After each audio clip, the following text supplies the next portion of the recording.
Hey guys, I'm learning TFT, and in this video, I'm going to do a VOD review of Grea. He recently hit rank 1 on NA, and he just has some insane stats: 74% top 4 rate, 28% win rate, averaging 3.0 placement. So I just want to go into his game and see how he's going about playing this patch. Eighth praying.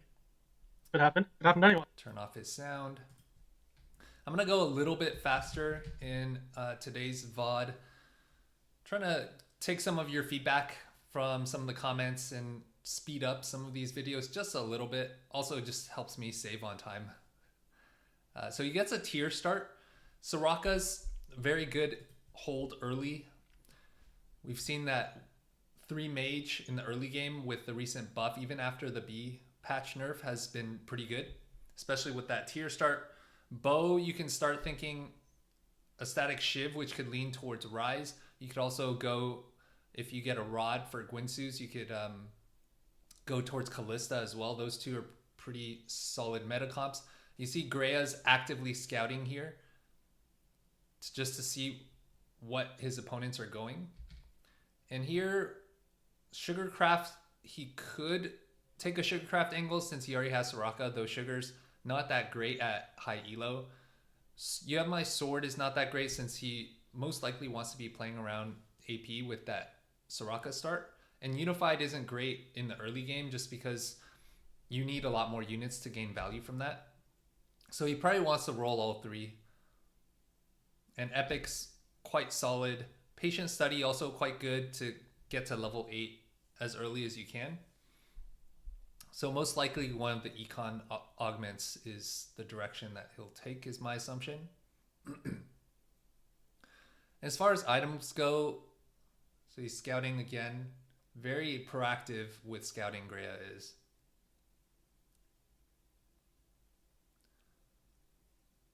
Finds the Zoe 2. Probably didn't have enough time to adjust his units right now. Since, yeah, the Galio over the Warwick would have been strongest board. But he doesn't mind losing right now, since with Patient Study, you get 3 XP instead of 2. Though it's in the past, I actually made the mistake of thinking, oh, with Patient Study, I should be loss streaking. Though it's actually the same, because even when you win, you get the 2 XP, but then you get 1 gold from winning. So in either case, you're getting the same amount of gold value. So interestingly, he slams the Nashor's Tooth with open tier, which tells me he's playing more towards the strength of this board right now, since Nashor's isn't going to be as good on Rise as,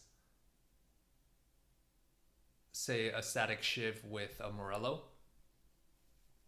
But open tier is just way better from an item economy standpoint. And it's better right now for mages. And that's one thing that a lot of, and I think I'm very guilty of this too, is a lot of players think that you need to greed BIS. But the top players, they're able to, I think a lot of players, including myself, focus so much on getting to level 8, hitting the meta comps, and trying to find what your BIS items are. And interesting, he takes the Spat here. Spat open tier could be Fairy, but he already slammed Nashor. So it'll be interesting to see what he angles with this Spat. He could go Portal, since Rise is one of the best AP carries right now. The only other real direction from a 4-cost AP carry is Karma, but Karma doesn't really use Spat really well. But going back to the earlier point that many of these top players are really great at getting to level 8 with plenty of HP. Because if you're stuck on level 8 by the end of, let's say, middle of stage 5, end of stage 5, you're most likely going bot 4 or capping out at like a 3rd or 4th because you're bleeding out. the real way that you win, and this is kind of an insight that I got from my last video doing the research on the best units. The difference in win rate between a 2-star 4 cost and a 2-star 5 cost, I believe the best 2-star 4 costs will have at best something like a 16% win rate, whereas a 2-star 5 cost, Briar is the highest, has a 35% win rate. And the lowest is Milio at a 27% win rate, whereas most of the 5 costs are at a 30 to 35%. So the way you win in TFT, and this is one of the challenges I've struggled with recently. So you get drop 2 rods, so most likely this is Archangels plus a portal emblem, especially since he already has so many portal units, and this is clearly a rise angle. But the way that you win in this set is not so much playing the meta comps per se. It's actually to cap out with 2-star 5 costs. That's the main way you win. And the thing I've struggled with is I believe I've been just too tunnel focused on getting like ideal items, ideal whatever units at level 8 on my 4-2 roll down, that I'm not really optimizing for HP enough in the early and mid game, so that by the time level 8 rolls around, I'm not deploying all of my gold too excessively just to stabilize. Because then, and I've seen Dish Soak do this a lot too, by preserving HP early, sometimes you're slamming suboptimal items. You're actually giving yourself way more breathing room in stage 4, so that there are circumstances where you can actually greed and go 9, or you can greed and save up some extra gold so that you can roll down on 4-5 or 4-5-1, where you have a much higher likelihood of hitting your 2-star 4 costs. This guy already got a rise, so he's going to be contested. This guy's also contesting rise with the Archangel. So he knows he's probably 3-way contested, including himself, on rise in this game. So he's got to make sure that he's mindful of when he's going to do his roll down. But going back to the earlier point, slamming these items so that you can preserve HP in stage 2 and 3 is extremely important, because the difference between him being at 85 HP right now versus 60, let's say, for some of the lower HP players, is the difference in actually quite amount of gold in stage 4, depending on how much you greed versus roll down. Now, it'll be interesting to see how he approaches his roll down here, because he's contested by 2 other players for rise. And he does level here, even though he's on a 1-loss streak. This is an idea that I talked to Demacian Raptor with a good amount, that sometimes it's worth going to 7 on 3-5 without even being on a streak, because it gives you higher odds at 4 costs. The difference between level 6 4 cost odds and level 7 4 cost odds, it goes from 5 to 10%. And just giving yourself that little extra, I mean, it's not just little, it's double the chance of finding a 4 cost, can be a huge difference in just at least giving yourself an opportunity to high roll in a game. Dish Soap actually talked about that in a video or on stream, where, like, yes, a lot of times you see these streamers high roll, but part of it is that they put themselves in a position so that the high roll is even possible. So it's like the age-old saying that luck is when preparation meets opportunity. If you don't give yourself the, like, to prepare to allow that opportunity to occur, then that luck won't even hit. Like, you just have 0% chance of that. Or in this case, it's half the chance. Okay, so he does hit that rise. So that level 6 versus level 7 difference allowed him to hit that 1 rise there, which is actually huge value. And he high rolls the Nora. So now he is able to get in 8 portal. And he itemizes the Nora first over the rise, because he does have 3 mage in. Still loses to this Galio 3 Deja reroll. But because he's at high HP, he doesn't have to overroll right here. So let's see what augment he takes here. So we have Scholar, probably not that great. Dual Q, if he can hit another Nora would be good. You can get Briar, you can get Diana. So lots of 5 costs can be good. And he has dual carry option with Rise and Nora. So dual Q could be good because you get 2 copies of a random component. So I'd probably roll left and right.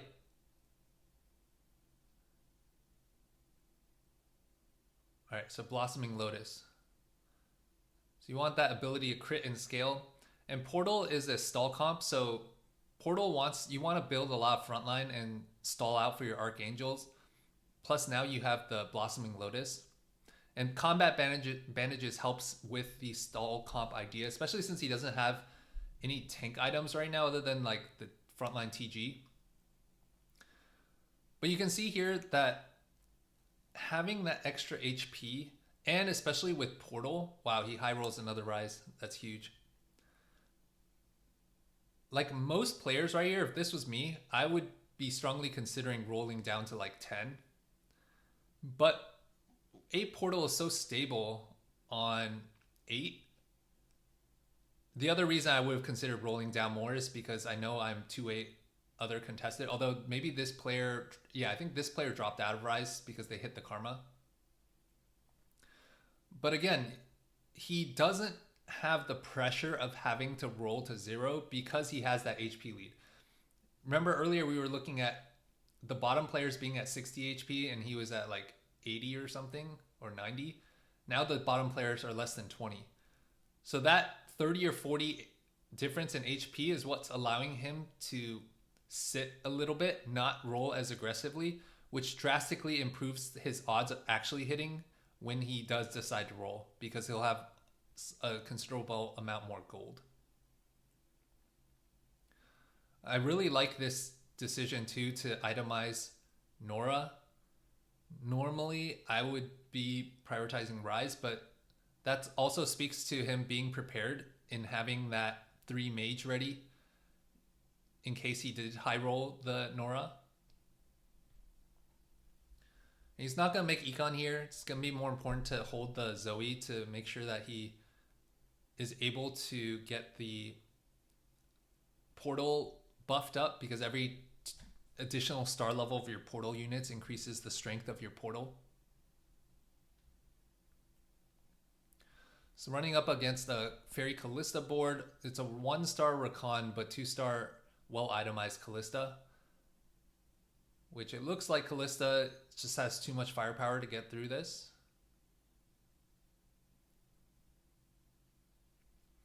But he's taking some good losses, still quite healthy relative to the lobby. And we'll see whether he's able to... So this other guy has 2 rises as well. So it really needs to hit a rise 2 in order to stabilize, it looks like, in stage 5. And there's his rise. So he's probably gonna move his items over now. Put Yumi on rise. And he's rolling just a little bit to get charm every round. And Shojin isn't great on rise, but you'd rather have him have 3 items right now than to put it on another unit. So once Carousel rolls around, he'll probably try to target another rise item, move the Shojin over to Nora. And now, given that he has a rise 2, he's set up to go 9. And he's probably rolling for Nora? What's he rolling for? Or he just wants to roll for a Nami. I guess his key thing is his front line's not that strong right now. I would have thought he maybe would have been stable to go 9, but it looks like he needs to roll for a front line. Or does he think he's stable? I'm not actually quite sure. I'm also surprised he sold the Namis there. I guess he's just saying this Vex is better because his front line is lacking. And particularly since he has Blossoming Lotus and Archangel, he wants to really make sure his front line's strong enough so he can scale across the fight. It looks like he's barely able to win this.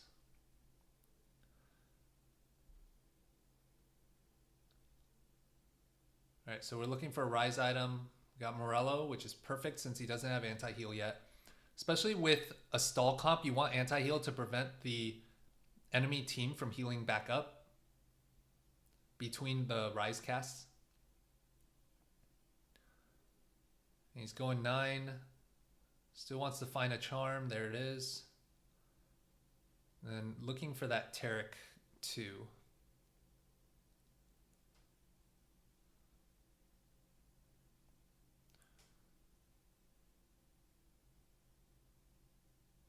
Yeah, so that one of the key aspects of this game that stands out to me is in the early game, that slam of the Nashers, which isn't the best item for Rise, but it allowed him to preserve HP, which allowed him to, and then also his 3-5 decision to go to 7 with 30, or I think it was around 40 gold, so only paying 1 gold of interest lost to be able to get double the forecast odds, which allowed him to hit that one Rise on 4-1 before he went 8.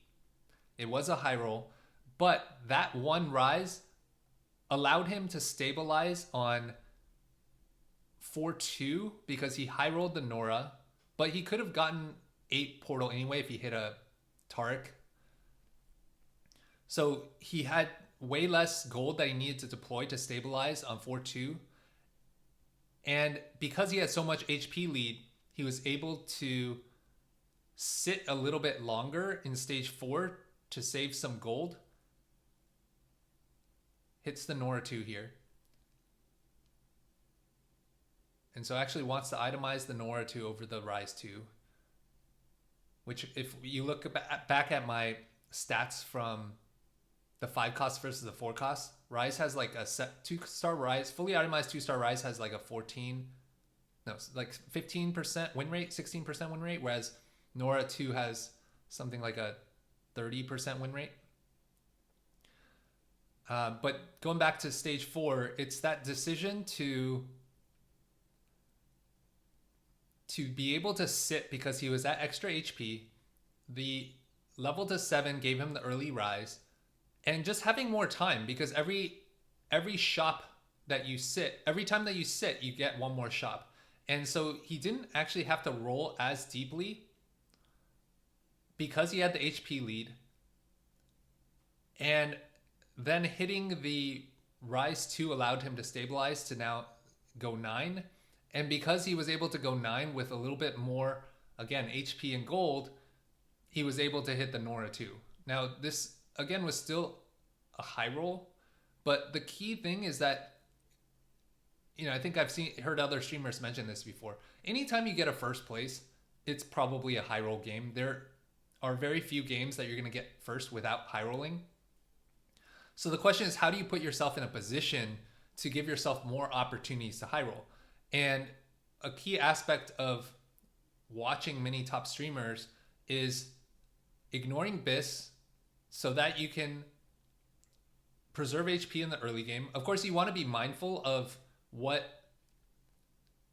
you can still transition into in the mid and late game. So you don't want to completely screw your mid-late game.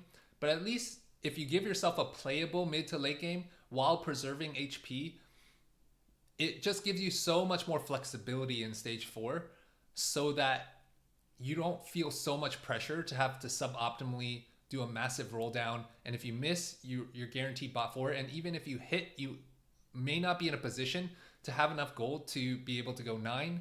And we've looked at the stats in some of my previous videos.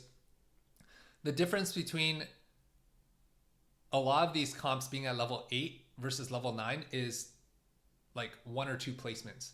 Like the Karma Preserver board at level 8 is averages something like a 5.5 to a 6, whereas going to level 9, if you can get access to those 5 costs, spikes to an average of like a 3.3 or something.